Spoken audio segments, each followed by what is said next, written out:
High, hello, Namaste. From Indian किचनमध्ये आपलं मनापासून स्वागत.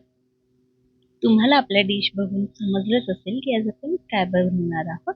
तर आज आपण करत आहोत लच्छा प्याज. उन्हाळ्यामध्ये आपल्याला कांदा जो असतो तो शरीरासाठी अतिशय चांगला असतो.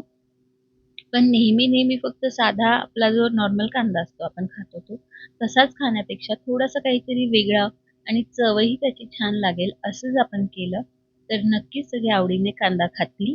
जे कांदा खात नाहीत ते देखील. तर आज आपण असंच 3 प्रकारचे 3 चवीचे छान कांदे बघणार आहोत, जे आपल्या जेवणाची चव वाढवतील.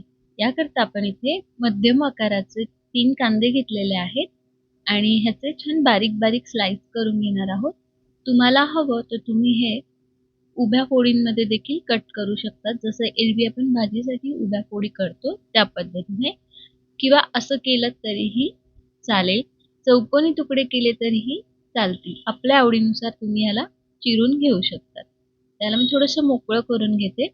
आपले कांदे व्यवस्थित चिरून झालेले आहेत आणि एका बाउलमध्ये आपण इथे बर्फ घेणार आहोत. यामध्ये थोडंसं पाणी टाकणार आहोत, जेणेकरून थंड पाणी आपल्याला मिळेल आणि पाणी देखील मी इथे थंड वापरलेलं आहे. यामध्ये आपल्याला टाकायचा आहे चिरलेला कांदा.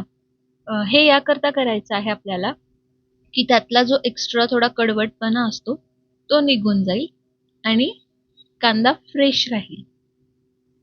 हे आपण असं थोडं मोकळं करून यामध्ये ठेवून घेणार आहोत. तर याला 2-1 मिनिटासाठी 5 मिनिटासाठी आपण बाजूला ठेवूयात. तोपर्यंत आपण मसाल्यांची तयारी इथे करून घेणार आहोत. तर त्याकरता आता आपल्याला इथे घ्यायचं आहे एक मिक्सरचं भांडं. यामध्ये आपण घेणार आहोत मिरची, पुदिना आणि कोथिंबीर. मिरचीची क्वांटिटी तुम्ही तुमच्या आवडीनुसार कमी जास्त करू शकतात. तिखट तुम्हाला जसं आवडेल त्या पद्धतीने तुम्ही इथे मिरची घेऊ शकतात. चवीनुसार मीठ टाकलेलं आहे आणि छोटा बर्फाचा खडा यामध्ये टाकलेला आहे. नाही टाकला तरीही चालेल, तो ऑप्शनल आहे. बर्फाच्या खड्यामुळे आपला जो कोथिंबिरीचा रंग असतो तो छान हिरवागार राहतो, म्हणून आपण बर्फाचा खडा वापरलेला आहे. तर यामध्ये आपण पिळूयात थोडासा लिंबू आणि याला छान एकत्र करून घेऊयात. याला सगळं व्यवस्थित मिक्स करून घ्यायचं आहे आणि आपला हा पहिला मसाला तयार आहे. तर एका प्लेटमध्ये आपण आपले जे कांदे आपण घेतलेले आहेत ते घेऊयात. आपल्याला 3 प्रकार करायचे आहे, त्यामुळे आपण हे 3 भागामध्ये डिवाइड करणार आहोत. आधी थोडेसेच कांदे आपण यामध्ये काढून घेऊयात आणि हे सगळं व्यवस्थित असं थोडंसं मोकळं करून घेणार आहोत, जेणेकरून वाढताना आणि आपल्याला खाताना छान होईल. आता जो मसाला आपण तयार करून घेतलेला आहे तो यावर टाकणार आहोत. त्यानंतर यावर टाकलेली आहे थोडीशी जिरं पावडर, ती अगदी ऑप्शनल आहे, आणि वरून थोडीशी कोथिंबीर. हे सगळं छान एकत्र करून घ्यायचं आहे. जो मसाला आहे हा आपल्या ज्या कांद्याच्या फोडी आहेत यांना व्यवस्थित कोट केला झाला पाहिजे. या पद्धतीने आपण हा सगळा मसाला यावर मिक्स करणार आहोत आणि आपला हा पहिला प्रकार खाण्यासाठी तयार आहे. अतिशय चविष्ट आणि मस्त चटपटीत असा हा प्रकार खाण्यासाठी खूप छान लागतो. त्यानंतर आता आपण दुसरा जो प्रकार आहे तो बघूया. त्याकरता इथे परत थोडेसे आपण कांदे घेतलेले आहेत आणि यामध्ये टाकूयात थोडीशी लाल मिरची. त्यानंतर थोडीशी जिरं पावडर आपण यामध्ये टाकणार आहोत. अगदी थोडं टाकायचं आहे आपल्याला, जास्त नाही. तर थोडासा चाट मसाला इथे वापरलेला आहे आणि चवीनुसार काळं मीठ यामध्ये टाकलेलं आहे. थोडीशी वरतून कोथिंबीर आपण यावर भुरभुरवणार आहोत आणि हे सगळं व्यवस्थित एकत्र करून घेणार आहोत.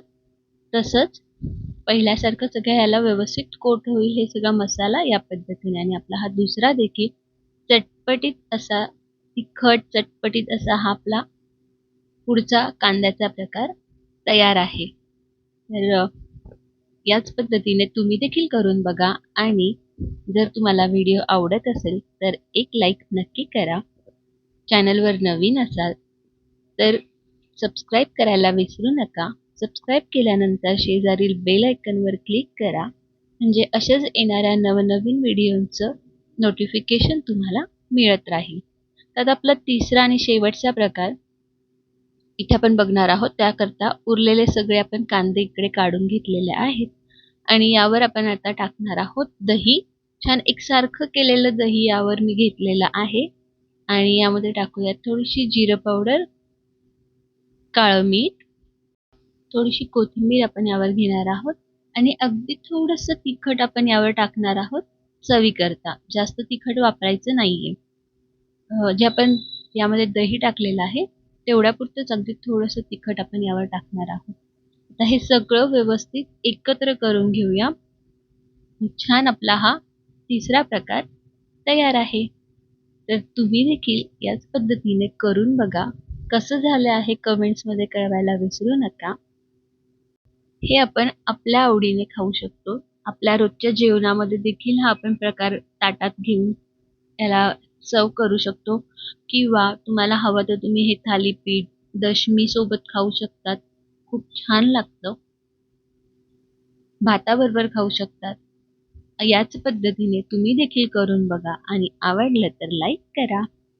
असंच भेटूया नवनवीन रेसिपींसह पुढच्या व्हिडिओत. तोपर्यंत नमस्ते.